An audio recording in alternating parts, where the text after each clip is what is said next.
बिस्मिल्लाहिर्रहमानिर्रहीम। अस्सलाम वालेकुम। वासी अपने यूट्यूब चैनल की व्यूअर्स की खिदमत में दुआ फिर हाजिर हूँ। इलेक्शन 2024 8 फरवरी को होने वाले हैं और एक दिन बाकी है। उसी वाले से मैंने अपने एक नौजवान को दावत दी है कि वो इलेक्शन के वाले से गुफ्तगू करेंगे। सजाद अब्बासी जो कैपिटल के सदर हैं, कैपिटल नलवाई एसोसिएशन के सदर हैं, उससे वो जानना चाहते हैं। लेकिन पीटीआई के बड़े एम और बड़े सरकर्दा किस्म के वर्करों में शुमार होते हैं। बड़े संजीदा नौजवान हैं और आने वाले इलेक्शन के हवाले से मैं इनसे पूछताछ करूंगा कि इलेक्शन की क्या सूरत हाल बनती जा रही है और ऊँट किस करवट बैठेगा।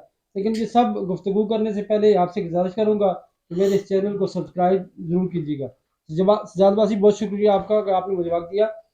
ये बताइएगा कि इलेक्शन चूँकि अब तो सर पे हैं और तकरीबन घंटों के हिसाब से पोलिंग के डेट का वक्त बाकी है, तो इसके हवाले से क्या कहेंगे कि इलेक्शन किस सिमत जा रहे हैं और क्या स्ट्रेटजी होगी इलेक्शन कमीशन की और दीगर अदारों की, या जो भी पार्टीज हिस्सा ले रही हैं उनकी क्या कीमत अमली होगी? बहुत शुक्रिया जी। सबसे पहले तो माजी की आप तारीख उठा के देखें, पाकिस्तान की जितने भी इलेक्शन हुए हैं उनकी बनिस्बत ये मेरे ख्याल से ये इलेक्शन नहीं है। ये पाकिस्तानी अवाम के साथ एक बोंडा मजाक किया जा रहा है। हमारे इदारे मुलवस हैं, इलेक्शन कमीशन मुलवस है, वो लोग मुलवस हैं कि जो ये नहीं चाहते मुल्क बेहतरी की तरफ जाए। मैं ये समझता हूँ कि ये मुल्क की तारीख का बदतरीन किस्म का इलेक्शन है और इलेक्शन नहीं हो रहा। इलेक्शन ऐसे होते हैं, एक पार्टी को आप दीवार के साथ लगा के ना उसको कंपेन करने दी जा रही है, ना जलसों की इजाज़त है, ना उसको बैनर पोस्टर की इजाज़त है। ये कौन सा इलेक्शन है? इलेक्शन ऐसे लड़वाए जाते हैं। ये जमहूरी मुल्क है, यहाँ पे हर बंदे को आज़ादी हक की जो है वो इस्तेमाल करने का राइट है, उसको इस्तेमाल नहीं करने दिया जा रहा। जगह जगह पे आप देख सकते हैं।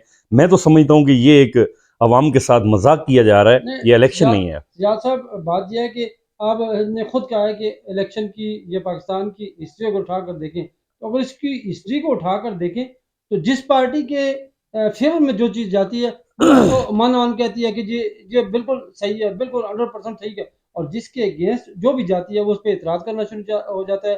चाहे अदालतों का निज़ाम देखें, अदालतों से किसी को रिलीफ मिलता है तो दूसरी कहती है कि ये उनकी फेवर में जा रहा है, और जिनको रिलीफ नहीं मिलता वो भी इतराज़ करते हैं, जिनको मिलता है वो खुशी खुशी कबूल कर लेते हैं। तो एक ये अवाम का, हमारी पॉलिटिकल पार्टीज का एक माइंडसेट जो बना हुआ है वो भी तो एक जगह अपनी जगह पे बरकरार है।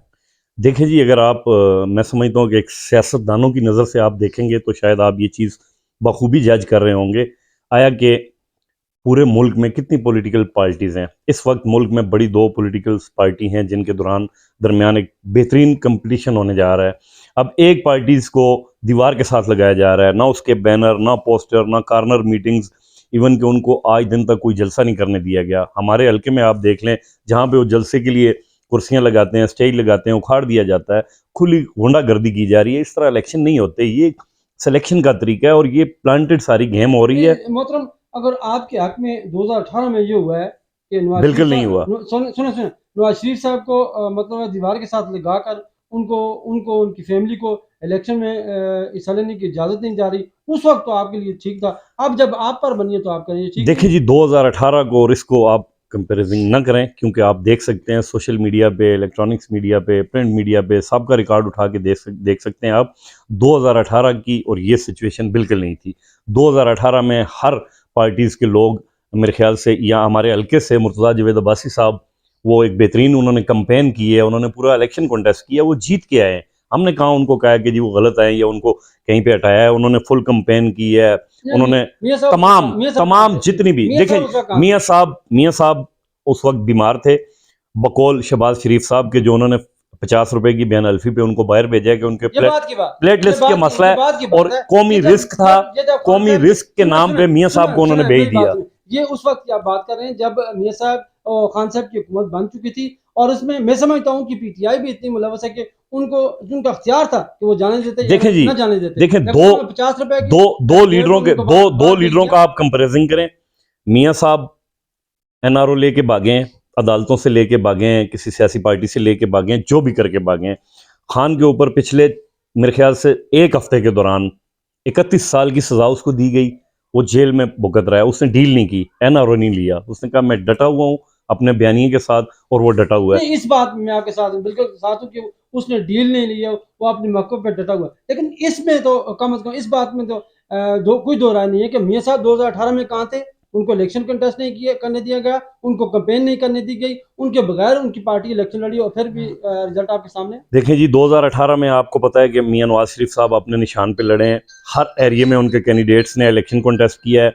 वो खुद 50 रुपए के स्टाम्प पेपर पे प्लेट लिस्ट डाउन होने के बहाने पे वो ये मुल्क बात की से बात है, फरार हो गए। ये सुने बात की बात बात है, बात बात की बात है। मियां साहब ने मैं इलेक्शन के दौरान की बात कर रहा इलेक्शन के दौरान मियां साहब के जहां पे भी इंतखाबी मुहिम के दौरान उनके कैंडिडेट खड़े थे, वो आज़ादाना तौर पे इलेक्शन उन्होंने लड़ाया, अपनी कंपेन की है, जलसे किए हैं, कार्नर मीटिंग्स की है। मैं ये कह रहा हूँ 2018 को और 24 को उठा के आप इसका मुताला करें, मुझे कोई एक जलसा दिखा दें, पीटीआई की कार्नर मीटिंग दिखा दें, इवन के पीटीआई का किसी भी शहर में। मैं इस्लामाबाद हल्का NA 46, 47 और 48 से हूँ इस्लामाबाद में। कोई बैनर, कोई पोस्टर, कोई कार्नर मीटिंग, कोई जलसा, जलसा तो दूर की बात है, कार्नर मीटिंग्स तक नहीं करने दिए जा रहे। अब इलेक्शन को चंद घंटे बाकी हैं। रात से लेकर अभी तक हमारा 600 से जायद जो इस्लामाबाद के हल्के, तीनों हल्कों में से कारकुन को गिरफ्तार करके पुलिस ले गई है बिला वजह। उसको उसको हम कंडेम करते हैं। इस वो तरह इलेक्शन होते हैं। ये वाली जो सूरत हाल है, इसको हम कंडेम करते हैं। लेकिन चले आगे की जाना मूव करते हैं कि इसी सूरत हाल के तहत इलेक्शन तो आप कंटेस्ट कर रहे हैं।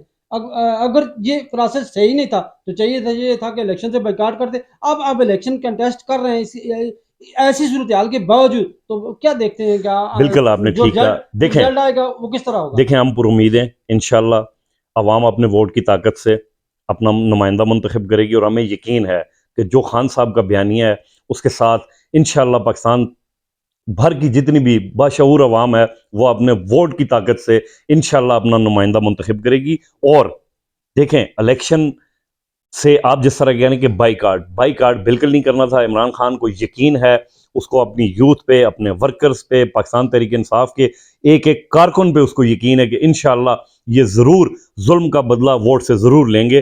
तो इंशाल्लाह जुल्म का बदला वोट से कल शाम को आपको इंशाल्लाह रिजल्ट्स आने शुरू हो जाएंगे। बहुत शुक्रिया सजाद बादशाह।